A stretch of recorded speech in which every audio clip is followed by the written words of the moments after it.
ambapo Yesu ni Bwana.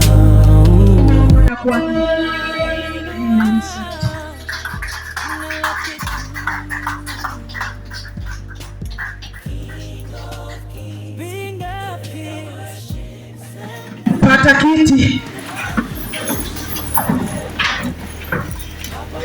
Naweza nikawe mfupi. Bwana Yesu asifiwe. Bwana Yesu asifiwe. Nina furaha iliyo njema mchana wa leo ambayo Bwana amenitunuku mara tena ili kwamba nikasimame mbele yenu. Haleluya. Bwana Yesu asifiwe. Asubuhi ya leo nimesimama mbele yenu na ujumbe ambao unasema ya kwamba kila hali ama kila jambo ama vitu vyovyote tuweza kukataa kwa imani. Bwana Yesu asifiwe. Mtu atanipata bado. Nasema ya kwamba kuna hali ambayo unaweza ukatoka ndani wewe kupitia imani. Kuna mateso ambayo unaweza ukajitoa. Kuna hali ambayo wewe mwenyewe inakupasa ukatae kwa imani. Licha ya kuwa inaonekana ni mzito, licha ya kwamba inaonekana haiwezekani, lakini kuna hali zingine unaweza ukajitoa ndani kwa imani. Kwa nini niseme kwa imani? Ni kwa sababu unaweza jikuta kwa hali nyingine ambayo kwa macho ya wanadamu wanaona ya kwamba hautaweza kutoka. Kuna hali nyingine unaweza ukavalishwa kwa macho ya mwanadamu wakaona ya kwamba huyu hatatoka ndani. Ndio sababu nimesema kuna hali ambayo unaweza ukajitoa ndani, unaweza ukakataa wewe mwenyewe kwa imani. Bwana Yesu asifiwe. Bwana Yesu asifiwe. Kuna mtu anaweza akakupanda mahali akajua ya kwamba wewe hautatoka. Kuna hali ambayo mtu anaweza akakuweka ndani akajua ya kwamba wewe hautatoka, lakini wewe mwenyewe waweza ukajitoa ndani kupitia imani. Haleluya. Bwana Yesu asifiwe. Wewe mwenyewe unaweza ukakataa hiyo hali kwa imani na ukatoka ndani. Unaweza ukakataa magonjwa na kwa imani ukapokea uponyaji, ukapokea uponyaji, ukapokea uponyaji. Kuna watu wengine tunaishi katika maisha ambayo haimpendezi Mungu. Tunaishi katika maisha ambayo sio yetu, lakini habari njema ni kwamba unaweza ukatoka ndani kwa imani.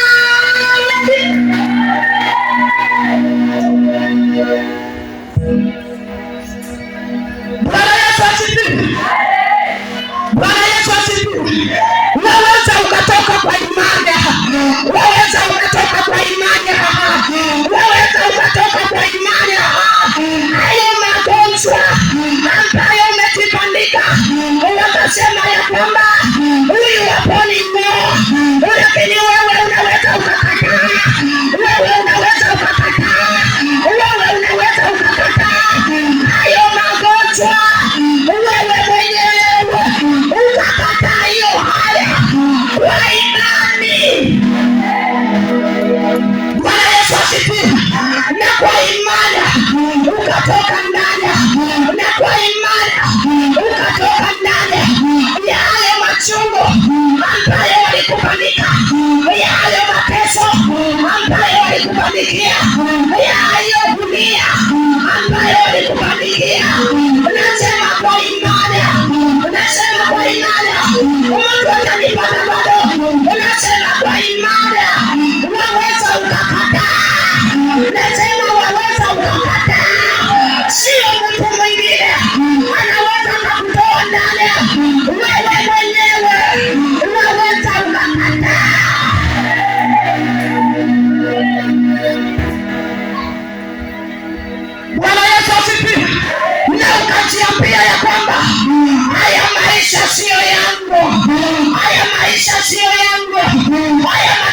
sio yangu, haya magonjwa sio yangu. Mimi mwenyewe ninakataa ya kwamba haya mateso, haya machozi ya kulia usiku na mchana kwa ndoa, haya machozi sio yangu. Mimi ninakataa, mimi ninakataa. Hata na wewe leo waweza ukakataa, hali zingine zikakutoroka, ni kwa sababu ya imani.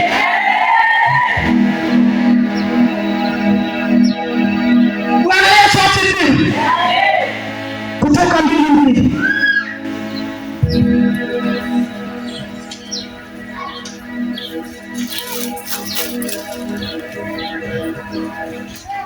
Kutoka 2:2. Yule mwanamke akachukua mimba akazaa mwana, na alipoona ya kuwa ni mtoto mzuri akamficha miezi 3. Yule mwanamke akachukua mimba akabeba ujauzito.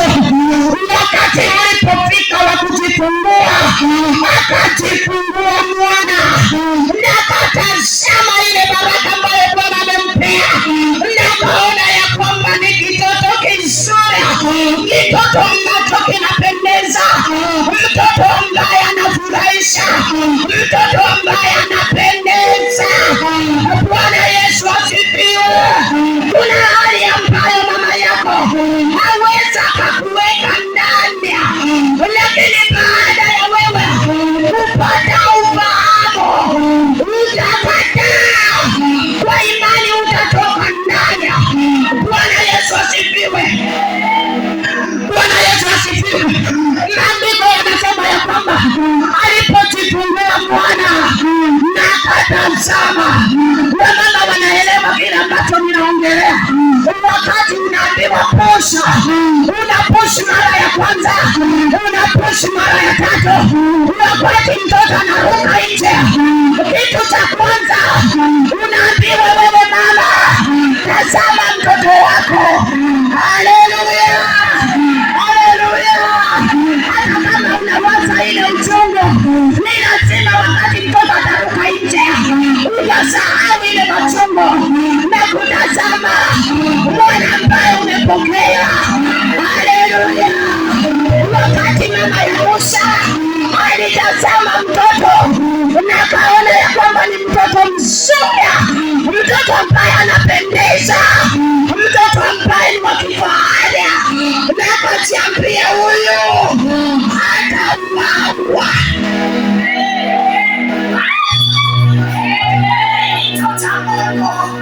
Kilicho cha Mungu hakikufi hivi. Haleluya.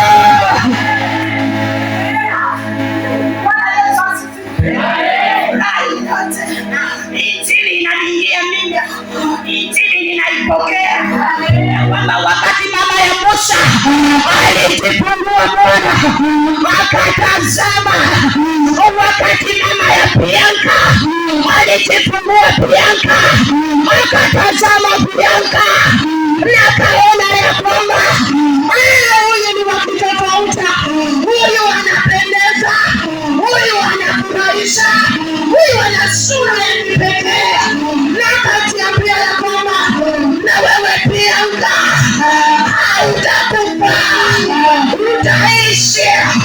Haleluya. Maana mji huo walikuwa wakiua watoto wa kwanza. Bwana Yesu asifiwe. Na Musa alikuwa mtoto wa kipekee, mtoto wa Mungu ambaye alitiwa mafuta. Bwana Yesu asifiwe. Mama yake akajiambia ya kwamba huyu hakuvino. Maandiko yanasema ya kwamba akamficha miezi 3.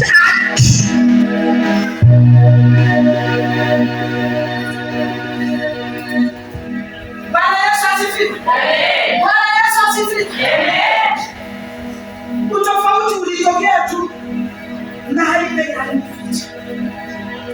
Haleluya. Amen. Bwana Yesu asifiwe. Amen. Licha Bwana alimtunza, licha Bwana alimuhifadhi na akampa uzima, lakini mama yake mahali alimficha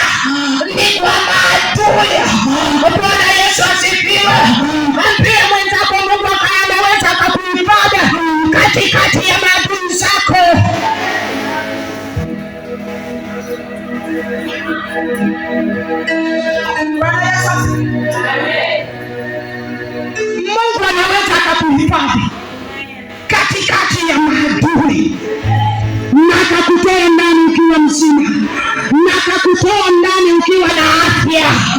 Ashukuriwe Mungu, maana nimeona ndugu yangu mahali hapa, na wacha Mungu akuinue mahali ambapo Bwana alikusudia ufike, na wacha ukafike.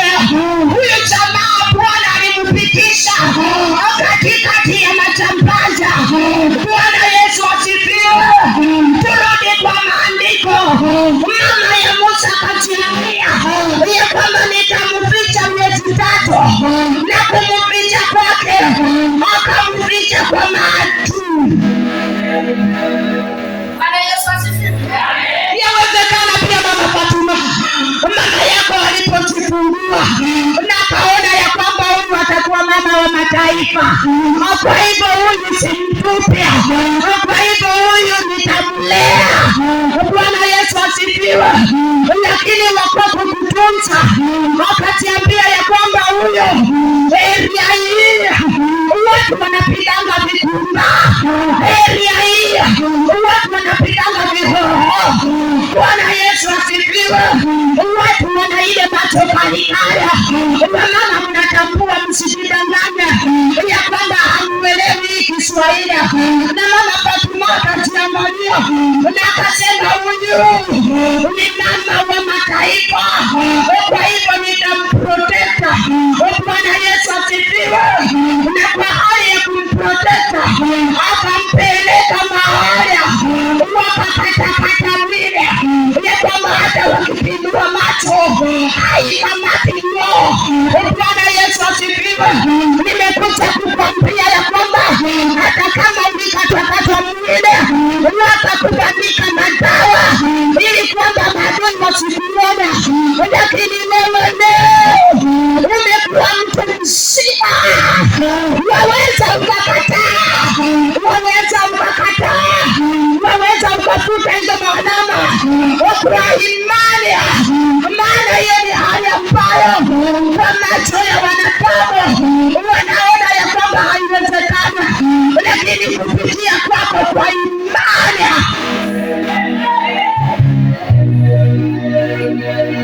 nasema kwa imani, nasema kwa imani, nasema kwa imani, nasema kwa imani, waweza ukatutoa, waweza ukakataa hiyo hali ambayo wazazi wako walikuweka ndani.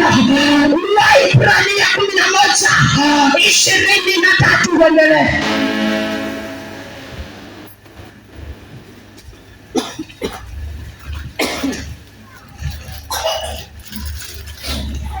Waibrania 13. Waibrania 23. Kwa imani Musa alipozaliwa akafichwa miezi 3 na wazazi wake, kwa sababu waliona kwamba ni mtoto mzuri, wala hawakuiogopa amri ya mfalme. 24. Kwa imani Musa alipokuwa mtu mzima akakataa kuitwa mwana wa binti Farao, akaona ni afadhali kupata mateso pamoja na watu wa Mungu kuliko kujifurahisha katika dhambi kwa kitambo. Kwa imani Musa alipokuwa mtu mkubwa, Musa alipokuwa mtu mzima, naongelea watu wazima ndani ya nyumba, naongelea watu wazima ndani ya nyumba. Maana ukiwa mahali hapa wewe sio mtoto, umetambua kizuri na kibaya. Bwana Yesu asifiwe. Musa alipokuwa mtu mzima anatambua neno na akajiambia ya kwamba kwa imani mimi ninakataa ya maisha, kwa imani mimi ninakataa. Ilikuwa kwa macho ya wanadamu haingewezekana Musa kujitoa kwa hizo mikono. Bwana Yesu asifiwe. Lakini Musa alipokuwa mtu mzima na akajitazama, akajiuliza, mimi huyo ninafanya nini hapa. Nimewaambia kilicho cha Mungu, Mungu ana kimonita usiku na mchana.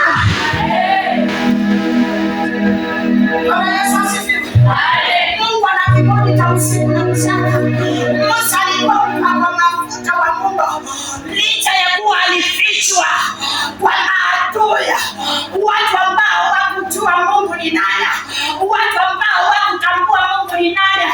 Katika hiyo maisha, katika huo mji, walikuwa mpinga Kristo. Hapo ndipo Musa alifichwa. Nikakwambia ya kwamba wazazi wako wanaweza wakakutupa kwa maisha ambayo sio yako, kwa hali ambayo sio yako, hata kama sio mzazi, lakini mtu aliye wa karibu anaweza akakubandikia tu maisha ambayo sio yako, maisha ya machozi, maisha ya kulia, maisha ya kuhangaika. Lakini wakati utafika mtu mzima. Haleluya! Asante Roho Mtakatifu kwa ile ya kwamba watachezea tu maisha yako ukiwa ungali mtoto, watachezea tu maisha yako ikiwa ungali mchanga, watachezea tu maisha yako ikiwa hutatambua. Lakini wakati utakuwa mtu mzima,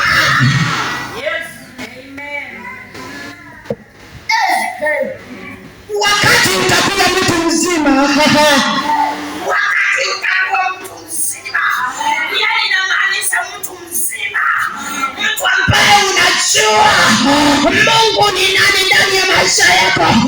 Walizungusha Musa kama ngali mchanga.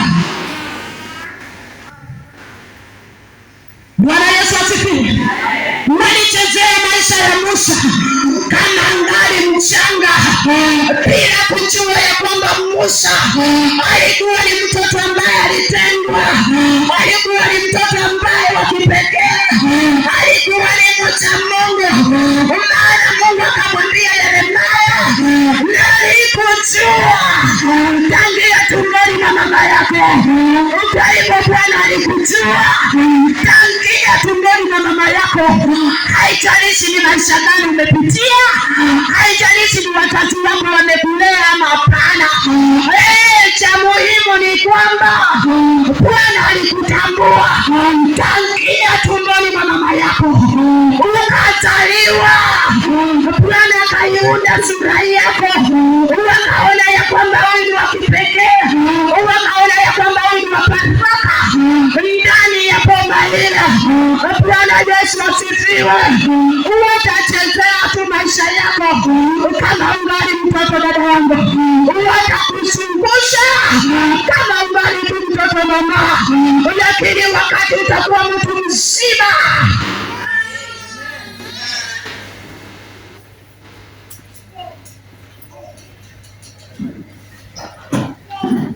Bwana Yesu asifiwe, wakati utakuwa mtu mzima, hakuna atakayesimama mbele yako. Haleluya! Bwana Yesu asifiwe. Hakuna atakayesimama mbele yako. Musa akajiambia ya kwamba kwa imani mimi nakataa, kwa imani mimi nakataa kuishi maisha ya kufinyiliwa, kuishi maisha ya mateso kama haya. Nitamwabuduje Mungu ambaye mimi sitaki? Nitamwabuduje Mungu ambaye mimi simtamboya? Bwana Yesu asifiwe. Maana Musa alipokuwa mtu mzima na akatambua ya kwamba huyu sio Mungu ambaye ninastahili kuinamia, ninaye Mungu wangu ambaye ninastahili kumwabudu, ninaye Mungu wangu ambaye ninastahili kumsujudia, ninaye Mungu wangu ambaye ninastahili kumrukia, ninaye Mungu wangu ambaye ninastahili kumtangaza. Haleluya! Wakati utakuwa mtu mzima,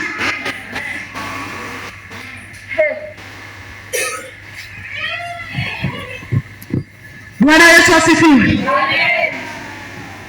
na tunateseka maana sisi ni watoto.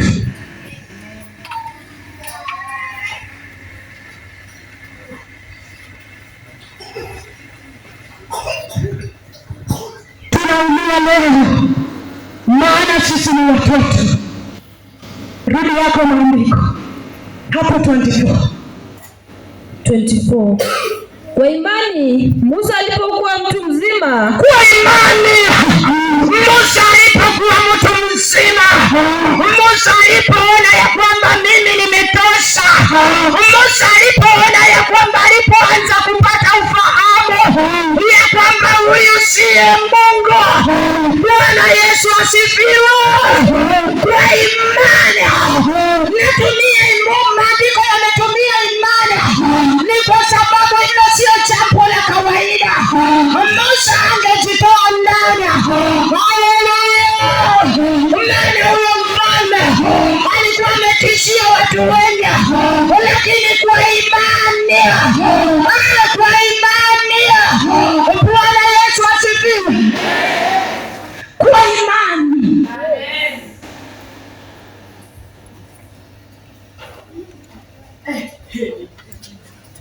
Bwana Yesu asifiwe. Amen.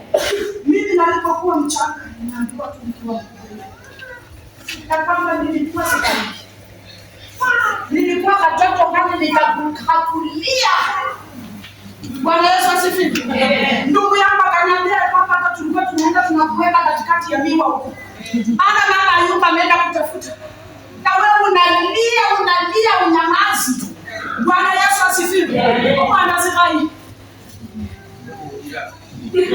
Kulina wanabembeleza hakuna mabendanga tuko ni kuku. Bwana Yesu asifiwe. Watoto brown ndio, lakini brown ya kuchekesha. Bwana Yesu asifiwe.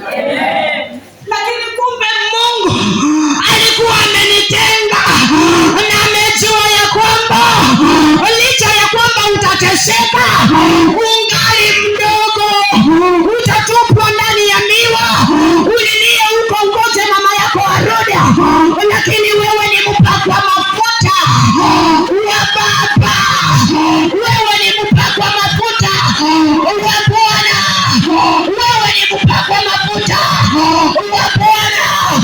Hakuna chochote kitatukia huko ndani ya miwa. Bwana Yesu asifiwe.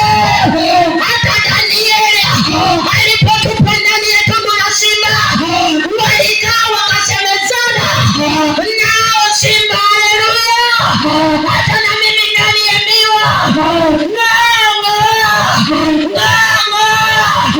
mbwa mwitu wanakuja, wananitazama tu. Masimba wanakuja, wananitazama tu. Lakini Bwana alinihifadhi haya, jinsi alivyohifadhi Musa katikati ya simba. Haleluya. Bwana Yesu asifiwe. Nani angejua ya kwamba Musa atajitoa ndani ya maisha? Bwana Yesu asifiwe. Maana ni mmoja ambao hawamtambui Mungu, mmoja ambao wananiambia miungu. Hapo ndio Musa aliolewa. Bwana Yesu asifiwe. Lakini cha Mungu hakikufanyi hivi hivi. Nikasema ya kwamba Roho Mtakatifu akaniambia ya kwamba mimi changu kitapepetwa tu angali mdogo, kitapepetwa tu kama angali mchanga, kitachezewa tu kama angali mchanga, lakini wakati atakuwa mtu mzima. Haleluya.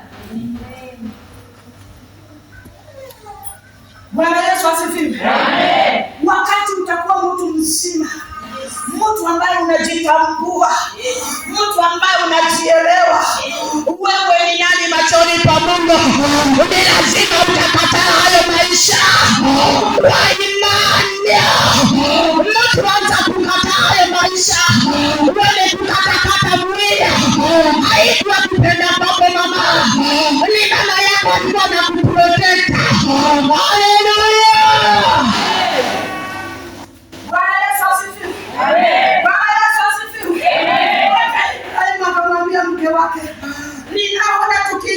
katika mji huo wakasema ya kwamba wewe ni mrembo na mimi nitauawa. Kwa hivyo badala niuawe, wewe sema tu wewe ni dada yangu. Bwana Yesu asifiwe. Bwana Yesu asifiwe. Hata mume wako anaweza kukuingiza kwa hali ambayo hukutarajia. Haleluya. Lakini kilicho cha Mungu alipoingia na akasema moyo ni ndugu yangu, jinsi alivyokuwa, jinsi na upili ya Jumapili, basi akasema ya kwamba funika vichwa. Haleluya. Haleluya.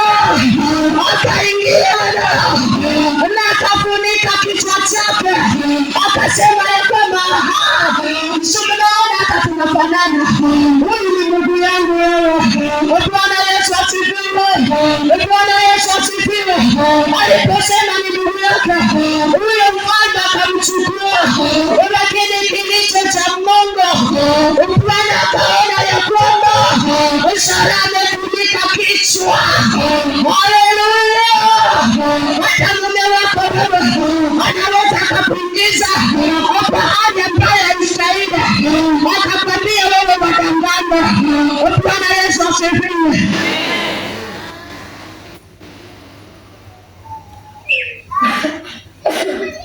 Bwana Yesu asifiwe.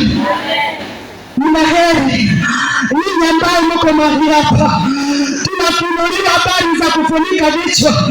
Wengine kule nje wanasikia kufunika vichwa na wanachukua vitambaa wanafunika kichwa, ya kwamba nikienda mbele za Mungu maombi yangu hayatasikika. Wapi kitambaa nifunike kichwa ndio niende mbele za Mungu? Haleluya. Sisi tunaye mchungaji mpaka mafuta.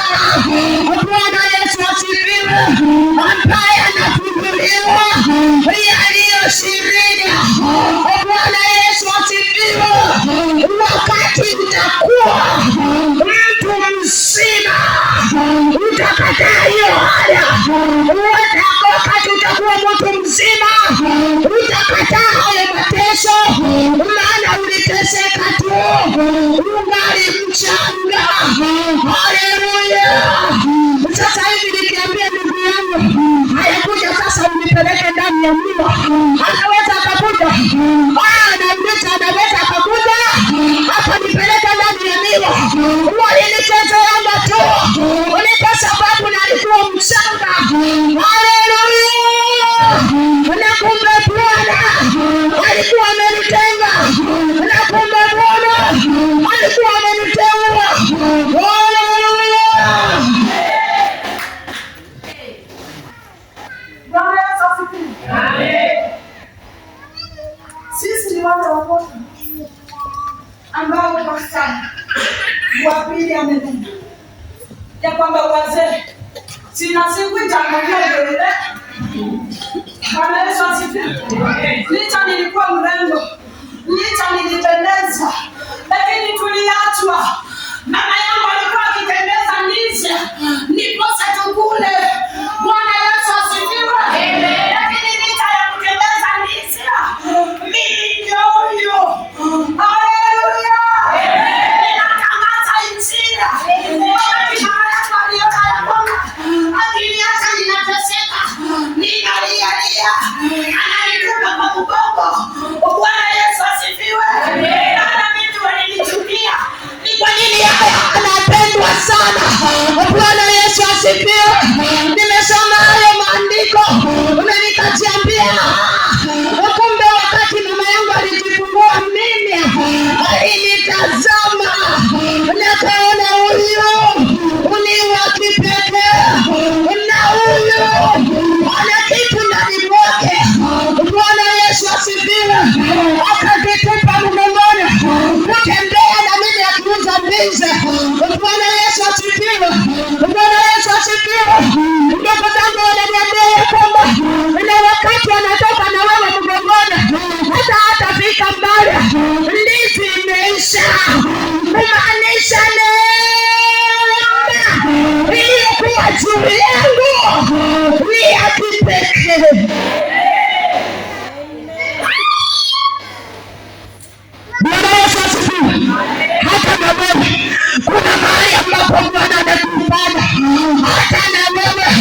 wa sasa.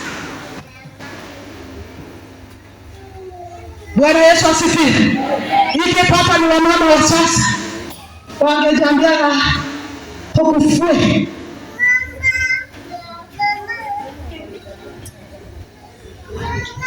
Amenitesa hii miaka yote, ameniangaisha. Afue. Huyu ni nani wako? Ina hata sehemu adileta. Huyu hata sifahamu ni nani. Okay. Bwana Yesu asifiwe. Bwana Yesu asifiwe. Lakini alifunika kichwa na akasema huyu ni gogo yangu. Hata kama alikuwa anadanganya ndio, lakini Mungu aliingilia kati na akamhifadhi na akamkumbatia. Wakati Musa alikuwa moto mzima, na akajiambia mimi nakataa. Nataka mtu ajiambie mimi nakataa. Ona vile mnachukulia mzaha.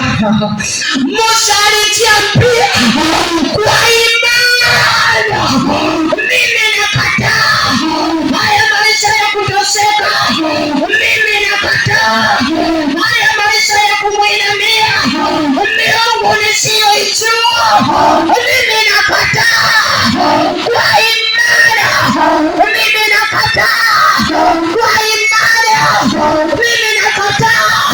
Na wakati unakataa, Mungu anakutoa huko.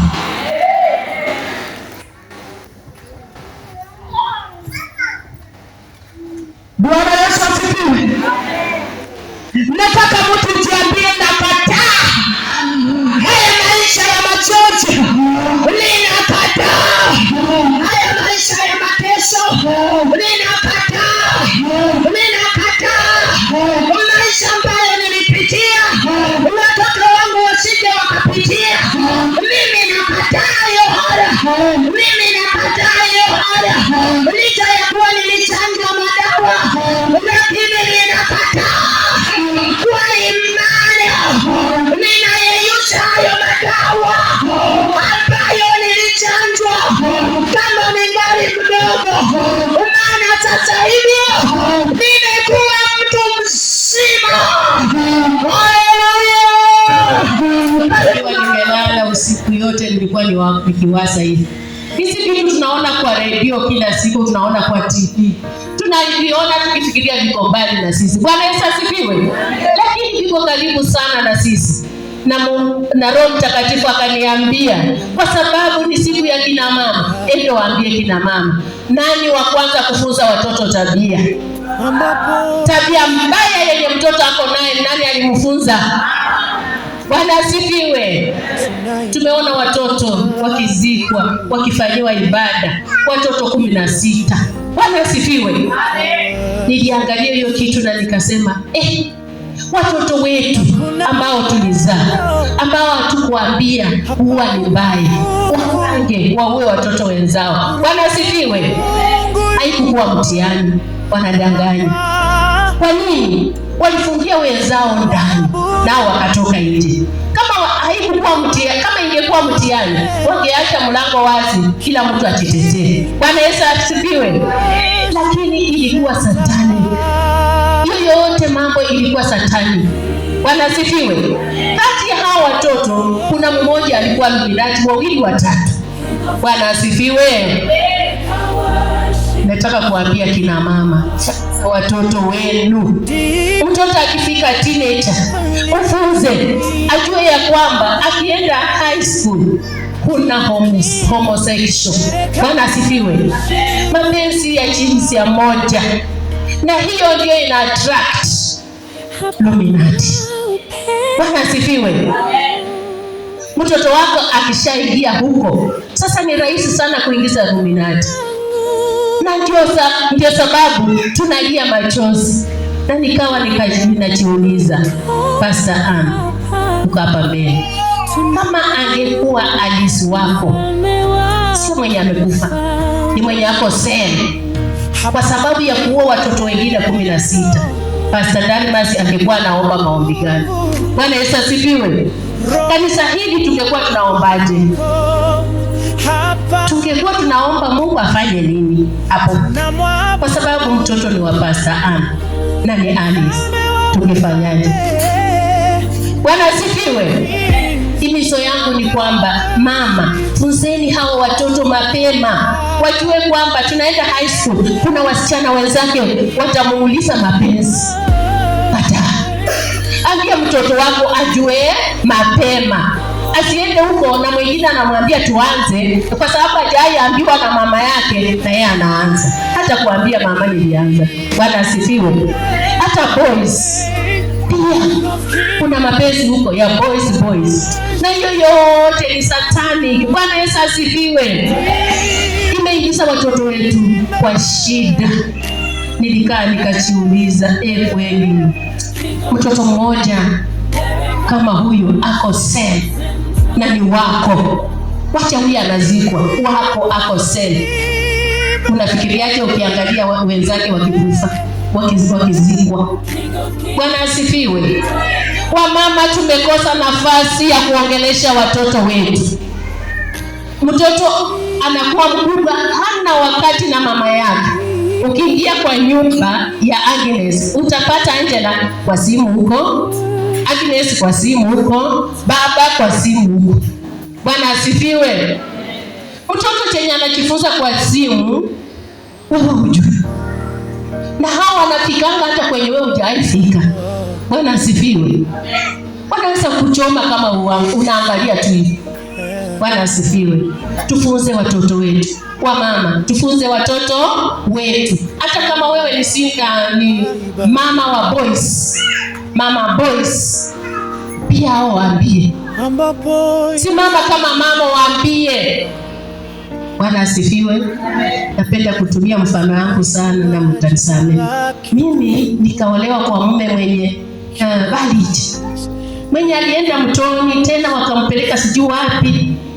Sasa yeye ni yule mkali mwenyewe, akawa anaambia mtoto wangu wa kwanza, nataka nikuone wewe ndio mwanaume. Napeanga wengine mbuzi, kondoo, nini wakikuja. Sasa wewe na mimi mama nikawa ni nani? Nikawa kila siku nikikaa na huyo kijana anaitwa Kunga, mama ya hao watoto wenye huwa anakuja nao. Namwambia ukasikia. Usikubali utairi kwa boma wanaroga watu. Usikubali. Unaona hao watu wote wenye huwa wanakuja ni wachawi wote. Nikamwingiza maneno. Mwaka yake ilipofika, nikamwambia unaona huyu wa mwenyewe? Unaona Lusaka? Hawakutahiri hapa, walitahiri hospitali. Wewe mjinga, usikubali nyumbani. Hata baba akisema nini, usikubali. Umesikia nini? Baba akaita. Ukakuja. Baba, unataka kutahiri? Utatahiri wapi? Hospitali. Kwenda huko. Mimi hata sijui nilisaki toto gani hii. Mara mbili mara tatu ikawa amekubaliana na mimi na akapeleka mtoto wapi? Hospitali. Bwana Yesu asifiwe. Nataka kusema nini? Wamama mna mambo makubwa sana juu ya maisha ya watoto wenu. Karikita ya mtoto inaundwanga na mama. Usiachie walimu. Bwana Yesu asifiwe. Kama sio CCTV, ungesema walimu walikuwa na makosa. Bwana Yesu asifiwe. Kama sio CCTV, sijui walimu wangeenda wapi. Lakini CCTV ni nzuri, kaonyesha ni watoto wengine. Bwana Yesu asifiwe. Tumewachosha. Na mbarikiwe.